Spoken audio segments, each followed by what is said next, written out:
Greetings in the name of Jesus Christ our Lord. For our meditation, may I read to you from St. Paul's letter to Romans, chapter 8, verses 29 and 30. For those whom he foreknew, he also predestined to be conformed to the image of his Son, in order that he might be the firstborn among the many brothers. And those whom he predestined, he also called. And those whom he called, he also justified. And those whom he justified, he also glorified. ರೋಮಾಪುರದವರಿಗೆ ಬರೆದ ಪತ್ರಿಕೆ 8:29-30. ಯಾಕಂದರೆ ದೇವರು ತನ್ನ ಮಗನಿಗೆ ಅನೇಕ ಮಂದಿ ಸಹೋದರರಿದ್ದು ಅವರಲ್ಲಿ ಆತನೇ ಹಿರಿಯನಾಗಿರಬೇಕೆಂದು ಉದ್ದೇಶಿಸಿ ತಾನು ಯಾರನ್ನು ತನ್ನವರೆಂದು ಮೊದಲು ತಿಳುಕೊಂಡನೋ ಅವರನ್ನು ತನ್ನ ಮಗನ ಸಾರೂಪ್ಯವುಳ್ಳವರಾಗುವುದಕ್ಕೆ ಮೊದಲೇ ನೇಮಿಸಿದನು. ಮತ್ತು ಯಾರನ್ನು ಮೊದಲು ನೇಮಿಸಿದನೋ ಅವರನ್ನು ಕರೆದನು. ಯಾರನ್ನು ಕರೆದನೋ ಅವರನ್ನು ನೀತಿವಂತರೆಂದು ನಿರ್ಣಯಿಸಿದನು. ಯಾರನ್ನು ನೀತಿವಂತರೆಂದು ನಿರ್ಣಯಿಸಿದನೋ ಅವರನ್ನು ಮಹಿಮೆ ಪದವಿಗೆ ಸೇರಿಸಿದನು ಎಂಬುದೇ. In these two verses, there is a plan of God. What is the structure of this plan of God? Structure of the plan of God. ಈ ಎರಡು ವಚನಗಳಲ್ಲಿ ದೇವರ ಯೋಜನೆಯಲ್ಲಿ ಒಂದು ರಚನೆ ಇದೆ. ದೇವರ ಯೋಜನೆಯ ರಚನೆ ಏನು? Romans 8:28 ends with the purpose or plan of God's calling. The outworking structure of God's purpose and plan is detailed in verses 29 and 30. ರೋಮ 8:28 ಕಡೆಯ ಭಾಗದಲ್ಲಿ ದೇವರ ಕರೆಯ ಉದ್ದೇಶವೇನು ಅಥವಾ ಆತನಿಗಿರುವ ಒಂದು ಈ ಯೋಜನೆಯೊಂದಿಗೆ ಮುಕ್ತಾಯ ಆಯಿತು. ಏನದು ಯೋಜನೆ? ಅದನ್ನು ಆ ಯೋಜನೆಯನ್ನು 29:30 ಆತನು ಒಂದು ರೂಪರೇಖೆಯಾಗಿ ವಿವರಿಸಿದ್ದಾನೆ. ರೂಪರೇಖೆ ಅಂದರೆ ಒಂದು ಔಟ್ಲೈನ್. ಆ ರಚನೆ ಹೇಗಾಯಿತು? ಆತನ ಯೋಜನೆಯ ರಚನೆ ಎಂಬುದಾಗಿ. Unmistakably, verse 29 suggests predestination. We must remember that this is a doctrine which has been understood and explained in a variety of ways by scholars and preachers. ಸಂದೇಹಾಸ್ಪದವಿಲ್ಲದೆ 21ನೇ ವಚನದಲ್ಲಿ ದೇವರ ಪೂರ್ವ ನಿರ್ಣಯ ಅಥವಾ ನಮ್ಮ ವಿಧಿ ಏನಾಗಿದೆ, ವಿಧಿ ಲಿಖಿತ ಅಂತ ಹೇಳ್ತಾರಲ್ಲ, ವಿಧಿ ಅಥವಾ ಪೂರ್ವ ನೇಮಿಸಲ್ಪಡುವಿಕೆ ಎಂಬುದಾಗಿ ಸೂಚಿಸಲ್ಪಟ್ಟಿದೆ ಪೌಲನಿಂದ. ಈ ಸಿದ್ಧಾಂತ ಅಥವಾ ಈ ಬೋಧನೆ ವಿಧ ವಿಧವಾದ ರೀತಿಗಳಲ್ಲಿ ಅರ್ಥವಿಸಿಕೊಂಡು ವಿಧ ವಿಧವಾದ ರೀತಿಯಲ್ಲಿ ತಜ್ಞರು ಬೋಧಕರು ಹೇಳಿದ್ದಾರೆ. ಹಾಗಿರಲಿ ಅದು. Let us now observe A few aspects of the structure of what is Paul talking about, the plan of God for every believer in Jesus Christ. First of all, the basic thought of Paul here is he's going back to the very beginning, inception of Christian experience, which is God's foreknowledge. God knows from the very beginning. ಮೊಟ್ಟ ಮೊದಲನೇದಾಗಿ ದೇವರಿಗಿರುವ ನಮ್ಮ ಬಗ್ಗೆ ಆತನಿಗಿರುವ ಯೋಜನೆ ಎಲ್ಲಿಗೆ ಹೋಗ್ತದೆ ಅಂದರೆ ಹಿಂದಕ್ಕೆ ಹೋಗ್ತದೆ. ಮೊಟ್ಟ ಮೊದಲಿಗೆ ಪ್ರಪ್ರಥಮ ಸಮಯಕ್ಕೆ. ಮೂಲಭೂತ ಚಿಂತನೆ ಏನಂದರೆ ಆತನಿಗೆ ಆಲೋಚನೆ ನಮ್ಮ ವಿಚಾರ ಏನು, ಪೂರ್ವಜ್ಞಾನ, ಮುನ್ನರಿವು ಎಂಬುದಾಗಿ ಹೇಳ್ತೇವಲ್ಲ ಅದು. ಇದು ನಮಗೂ ದೇವರಿಗಾದಂಥ ಪ್ರಥಮ ಅನುಭವದ ಬಗ್ಗೆ ದೇವರಿಗೆ ಮೊದಲೇ ಪೂರ್ವಜ್ಞಾನ, ಮುನ್ನರಿವಿಕೆ ಇತ್ತು ಎಂಬುದಾಗಿ. ಅದು ಮೊದಲನೇದು. Second object is God's foreknowledge. God's foreknowledge and predestination may have been new creation of the person or persons, resulting into a samudaya, a church, a community. See, the object of God's foreknowledge is based on His desire to make people new. And once a community is made new, that is the church. Jesus is the head of that church. ದೇವರ ಪೂರ್ವಜ್ಞಾನ ಮತ್ತು ಪೂರ್ಣ ನಿರ್ಣಯ ಅಥವಾ ನೇಮಿಸುವುದು ಹಿಂದೆ ಯಾವಾಗಲೂ ನಮಗೆ ಗೊತ್ತಿಲ್ಲ. ಅದು ಆತನ ಕೃಪೆ ಕರುಣೆಗಳಿಂದ ಕೆಲವು ವ್ಯಕ್ತಿಗಳನ್ನು ಆರಿಸಿಕೊಂಡು ಅವರಿಗೆ ನೂತನ ಸೃಷ್ಟಿಗಳನ್ನಾಗಿ ಮಾಡ್ತಾನೆ. ಈ ನೂತನ ಸೃಷ್ಟಿಗಳಾದ ಒಂದು ಸಮುದಾಯ ಆಗ್ತದೆ, ಒಂದು ಅನ್ಯೋನ್ಯತೆ ಬರ್ತದೆ. ಅದೇ ದೇವರ ಸಭೆ, ಯೇಸು ಕ್ರಿಸ್ತನ ದೇಹ ಮತ್ತು ಅದಕ್ಕೆ ತಲೆ ಯೇಸು ಕ್ರಿಸ್ತನು ಮಾತ್ರವೇ. And this new community of people created in the image of God and image of Christ is what Paul is trying to talk about here. The image of Christ in verse 29. He says, for those whom He predestined to be conformed to the image of His Son. Conformed to the image of His Son. And then he also says in 2 Corinthians 4:4 that these people are also conformed to the image of God. Not two images. Son and the Father are one. But Paul is using here in 29, Son, Christ, and in 2 Corinthians 4:4 he says image of God. The reason why he makes this new community is that they should be conformed to the image of Christ, the Son, to the image of God, the Father. 2 ಕೊರಿಂಥ 4:4 ಎರಡು ಮತ್ತು ಎರಡು ವಿಷಯ. ಒಂದು, ಯೇಸು ಕ್ರಿಸ್ತನ ಸಾರೂಪ್ಯ ಉಳ್ಳವರಾಗಬೇಕೆಂಬುದಾಗಿ ಹೊಸ ಸಮುದಾಯವನ್ನು ನಿರ್ಮಾಣಿಸ್ತಾನಲ್ಲ. 8:29 ಯೇಸು ಕ್ರಿಸ್ತನ ಸಾರೂಪ್ಯ.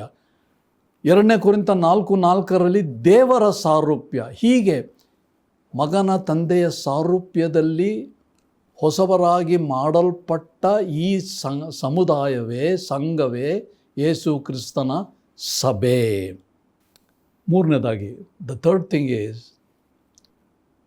the word foreknew in verse 29 implies election. This election was not an arbitrary election.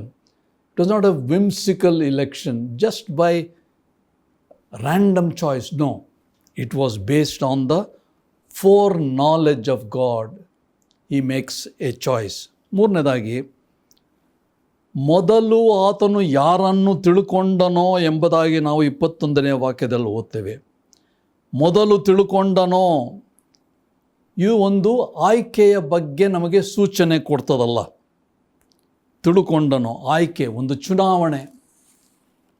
ಇದು ಏನು ಸೂಚಿಸ್ತದೆ? ಈ ಆಯ್ಕೆ ನಿಯಂತ್ರಿತವಲ್ಲ, ಅಂದರೆ ಮನಸ್ಸಿಗೆ ಬಂದಂತಲ್ಲ. ಹೇಗೋ ಇರಲಿ, ಯಾರೋ ಇರಲಿ ಅಲ್ಲ.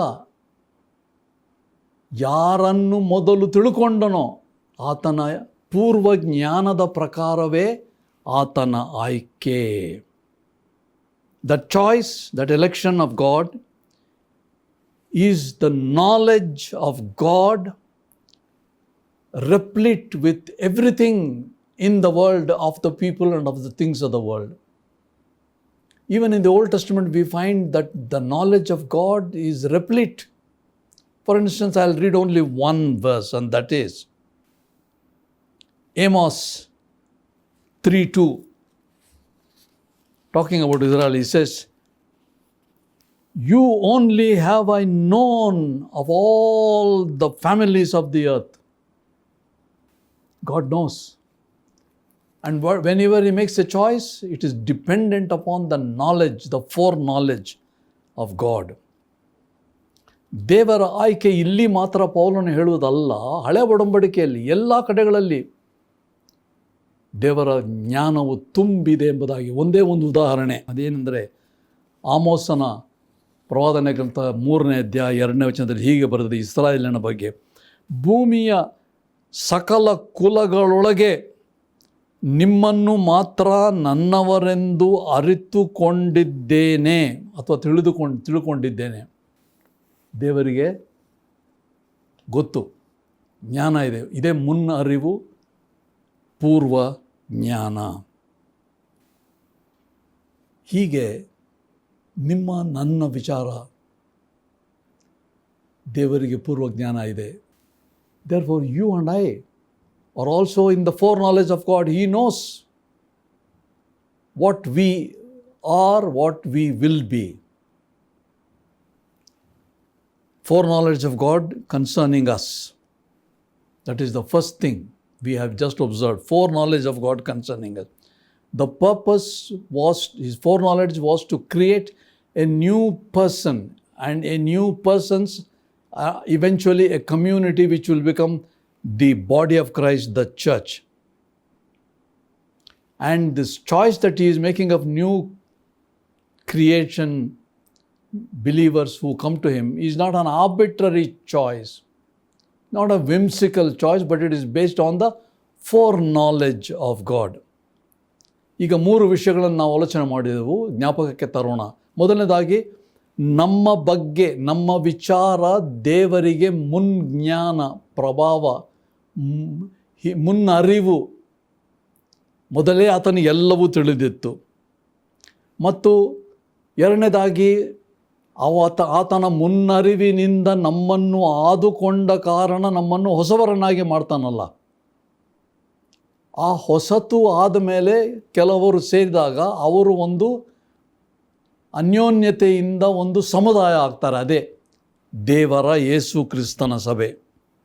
ಮತ್ತು ಈ ಹೊಸ ಸಭೆ ಅಥವಾ ಹೊಸ ವ್ಯಕ್ತಿಗಳ ಸ್ಥಾಪನೆ, ಉಂಟು ಮಾಡುವಿಕೆ, ಇದರ ಆಯ್ಕೆ ಕೇವಲ ಇದು ನಿಯಂತ್ರಿತವಲ್ಲ, ನಿಯಮವಲ್ಲ, ಸಿಕ್ಕಾಪಟ್ಟೆ ಮನಸ್ಸಿಗೆ ಬಂದಾಗಲ್ಲ. ತನ್ನ ಪೂರ್ವ ಜ್ಞಾನದ ಆಧಾರದ ಮೇಲೆಯೇ ಈತನು ತೀರ್ಮಾನ ಮಾಡಿದ್ದಾನೆ. Conclusion, verse 29 and 30 we have read. They are about predestination. We should not forget the reality that while predestination is a doctrine documented in the Bible here, we should not forget that we have a choice. We have been created in the image of Christ and image of God, and one of the characteristics of that image is our free will and our choice. As God has chosen, we can also choose. Can we choose God? Have we chosen God? God knows that. That is foreknowledge, predestination. ಮುಕ್ತಾಯದಲ್ಲಿ ರೋಮ 8:29-30ರಲ್ಲಿ ಮುನ್ ಅರಿವು ಅಥವಾ ಪೂರ್ವ ಜ್ಞಾನ ಎಂಬುದು ನಾವು ನೋಡಿದ್ದೇವೆ. ಇದೊಂದು ತತ್ವ ನಾವು ಮರೆಯಬಾರದು. ಆದರೆ ದೇವರ ಪೂರ್ವ ಜ್ಞಾನ ನಮ್ಮ ಬಗ್ಗೆ ಇದ್ದಾಗ್ಯೂ ನಮಗೊಂದು ಜವಾಬ್ದಾರಿಕೆ ಇದೆ. ಅದೇನೆಂದರೆ, ನಾವು ದೇವರ ಸಾರೂಪ್ಯದಲ್ಲಿ, ಕ್ರಿಸ್ತನ ಸಾರೂಪ್ಯದಲ್ಲಿ ಉಂಟು ಮಾಡಲ್ಪಟ್ಟಿದ್ದರಿಂದ ಆ ಒಂದು ಸಾರೂಪ್ಯದ ಪ್ರತಿಬಿಂಬ ಎಲ್ಲಿ ಒಂದು ಗುಣಲಕ್ಷಣದಲ್ಲಿ ಅಂದರೆ ನಮ್ಮ ಸ್ವಯಂ, ನಮ್ಮ ಆಯ್ಕೆ. ನಾವು ಆರಿಸ್ಕೊಳ್ಬೋದು, ಬಿಡ್ಬೋದು. ನಮಗೆ ಆ ಸ್ವತಂತ್ರತೆ ಇದೆ ಎಂಬುದಾಗಿ ನಾವು ಮರೆಯಬಾರದು. ನಾವು ಬೇಕೆನ್ನಬಹುದು, ಬೇಡವೆನ್ನಬಹುದು. ಜ್ಞಾನ, ಮುನ್ನರಿವು ಆತಂದು, ಆಯ್ಕೆ ನಮ್ಮದು. Plan in 8:29-30 is that no one can force us. We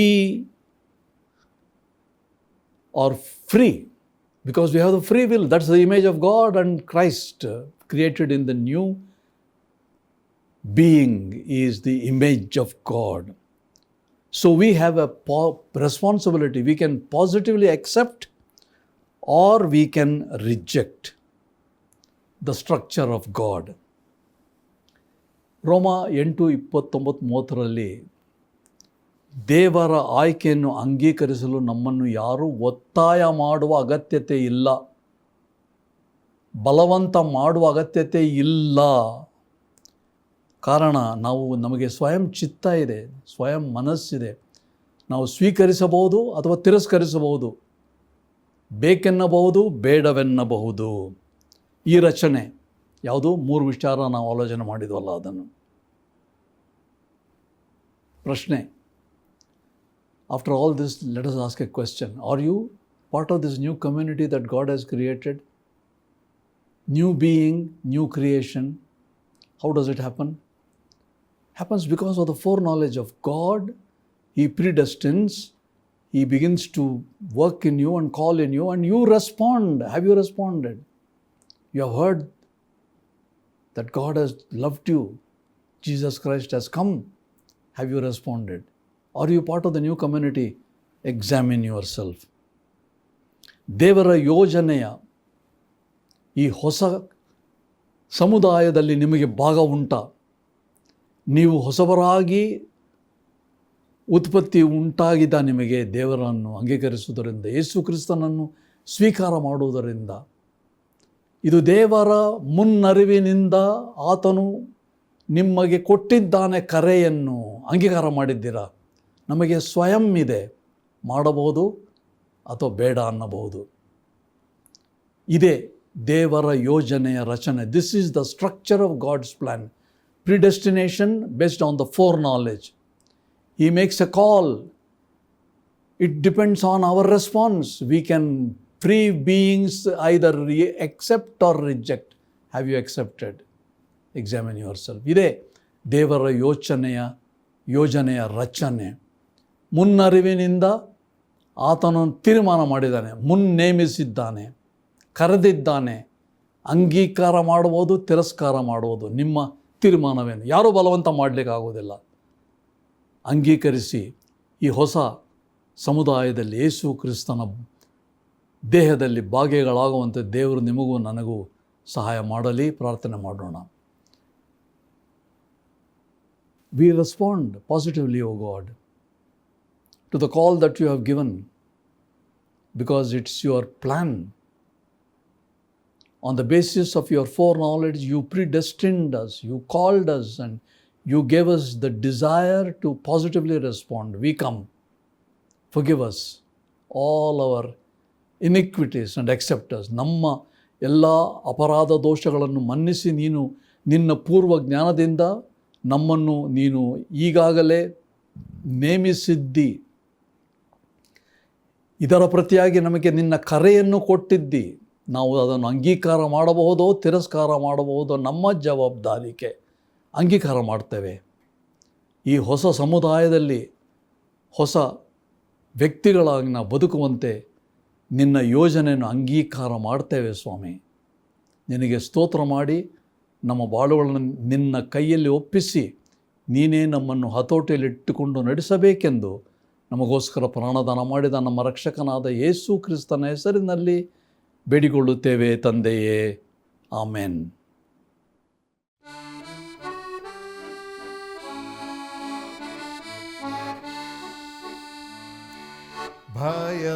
ಭಯವೇನಿಲ್ಲ, ಸಂತೋಷವೇ, ಯೇಸು ನನ್ನಾತ್ಮ ಗೆಳೆಯನೇ. ಸ್ವರ್ಗದ ಭಾಗ್ಯ ಬಾಧ್ಯತೆಯೇ ನನಗೆ ಉಂಟು, ಅಭಯವೇ. ಇದು ಎಂದ್ರಾಗ ನಿತ್ಯ ಭಾಗ್ಯ ನನ್ನಲ್ಲಿ ಉಂಟು, ಹಲ್ಲೆಲೂಯಾ. ಯೇಸು ಎನ್ನಾತ್ಮ ಉದ್ಧಾರಕ, ಸ್ವಾಮಿಗೆ ಸ್ತೋತ್ರ. ನಿತ್ಯಗಾನ.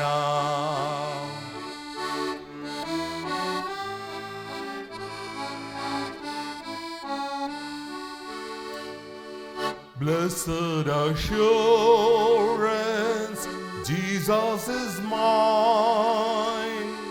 Oh, what a foretaste of glory divine. Here of salvation, purchase of God, born of His Spirit, washed in His blood. This is my story, this is my song, praising my Savior all the day long. This is my story, this is my song, praising my Savior all the day long.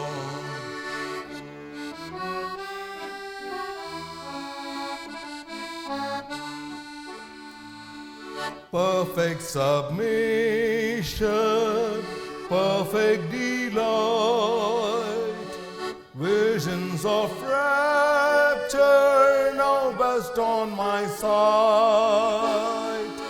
Angels descending bring from above echoes of mercy, whispers of love. This is my story, this is my song,